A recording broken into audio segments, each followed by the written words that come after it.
Nokia is a name synonymous with mobile phones. For many, it was their first phone. It was a symbol of connection. But Nokia's story begins long before the mobile phone. The company started in 1865 in Finland. It was a world away from the digital age. Nokia's early business was simple. It made paper. The company owned and operated pulp mills. These mills produced the raw materials for paper products. Nokia grew steadily over the decades. It became a major player in the Finnish economy, but Nokia's leaders were visionaries. They saw opportunities beyond paper. They expanded into different industries. Nokia made rubber products. It manufactured cables for electricity and telecommunications. These early moves were key. They laid the groundwork for Nokia's future. Nokia was building a diverse portfolio. This would become a strength in the ever-changing world of technology.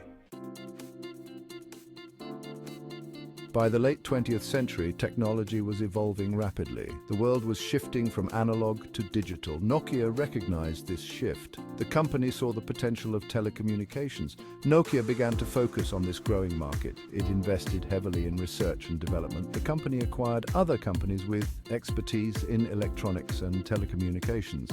Nokia was positioning itself for the future. One of Nokia's key moves was entering the mobile phone market. In the 1980s, mobile phones were bulky and expensive. They were primarily used by businesses. But Nokia saw an opportunity to make them mainstream. Nokia released its first mobile phone, the Mobira Senator, in 1982. It was a far cry from the sleek smartphones of today, but it was a sign of things to come. Nokia was beginning its journey to becoming a mobile phone giant. The late 1990s and early 2000s were Nokia's golden age. The company released a string of iconic phones. These phones were not just devices, they became cultural phenomena. They changed the way people communicated. One phone in particular became legendary, the Nokia 3310. Released in 2000, it was renowned for its durability. People joked that it was indestructible. Stories circulated about it surviving drops, falls, and even being run over by cars. But the 3310 wasn't just tough.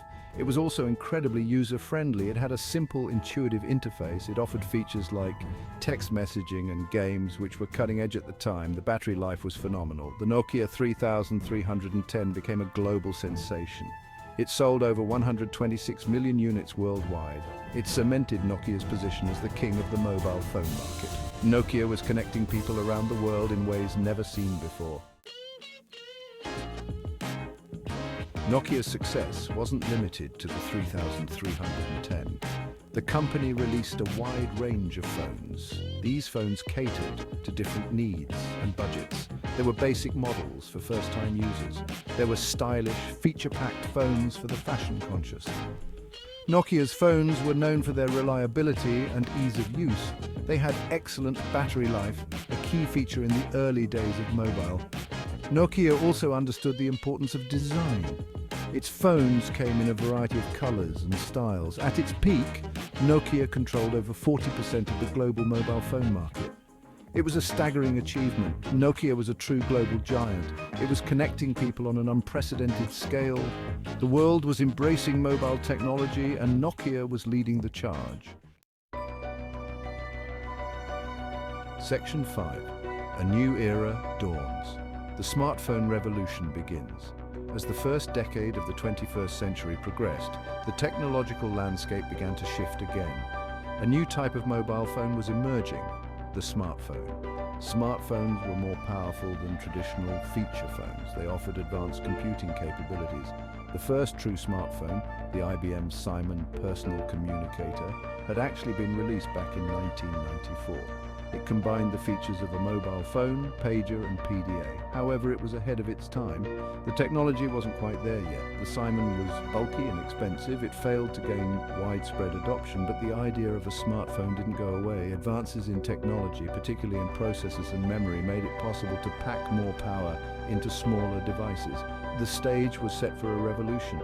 The arrival of the iPhone in 2007 would change everything.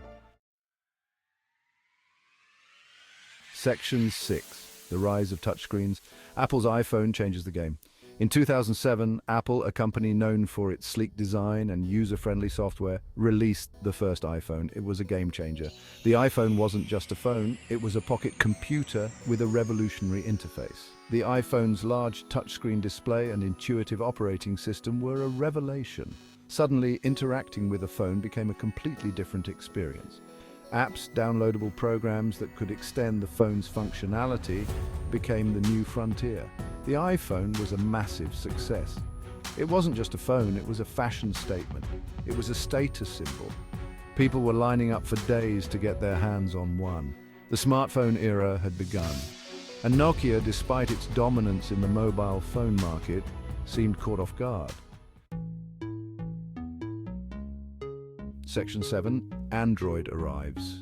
Open source takes on the mobile world. As Apple rode the wave of the iPhone's success, another player emerged in the smartphone arena, Google's Android operating system.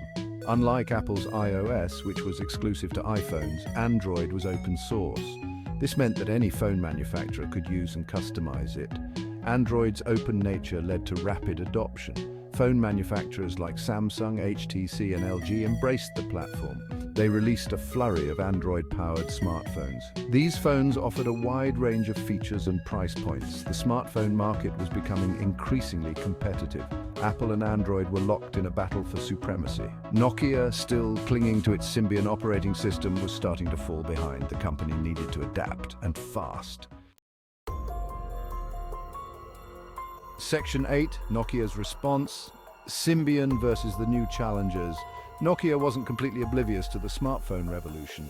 The company had been working on its own smartphone operating system, Symbian, for years. Symbian was a powerful and versatile platform. It was used in many of Nokia's high-end phones. However, Symbian was showing its age. It was designed for a pre-touchscreen era. Its interface, while powerful, was not as intuitive as the iPhones or Androids. It struggled to keep up with the demands of modern apps and web browsing. Nokia continued to release Symbian phones. Some of these phones were well received by critics, but they failed to capture the public's imagination in the same way that iPhones and Android phones did. Nokia was losing ground. The company needed a new strategy. Section 9, a difficult path. Nokia's partnership with Microsoft. In 2011, Nokia made a bold move. The company announced a partnership with Microsoft. Nokia would adopt Microsoft's Windows Phone operating system for its smartphones. It was a risky move. Windows Phone was a distant third player in the smartphone market, trailing far behind iOS and Android. The hope was that the partnership would allow Nokia to leverage Microsoft's software expertise and marketing muscle. However, it was not to be. Windows Phone, despite its sleek design and innovative features, failed to gain traction. Consumers were firmly entrenched in the Apple and Android ecosystems. Developers were reluctant to create apps for the platform. Nokia continued to release Windows Phone devices, but sales were disappointing. The partnership with Microsoft had failed to deliver the desired results. Section 10. Finding new strength. Nokia's focus on networks. As Nokia's mobile phone business struggled, the company began to explore other avenues for growth. One area of focus was its network infrastructure business. Nokia had been a leading provider of telecommunications equipment for decades. The company had a strong reputation for quality and innovation in this field. As the world moved towards 4G and later 5G networks, Nokia was well positioned to capitalize on this trend. The company invested heavily in research and development. It secured major contracts with telecom operators around the world. Nokia's network business provided a much-needed lifeline. It allowed the company to stay afloat during a turbulent period. It also demonstrated Nokia's ability to adapt and evolve. Nokia was no longer just a phone company. It was a technology powerhouse with a diverse portfolio. Section 11. Lessons from a giant, adaptability, and the future of technology. Nokia's story is a cautionary tale of the ever-changing nature of the technology industry.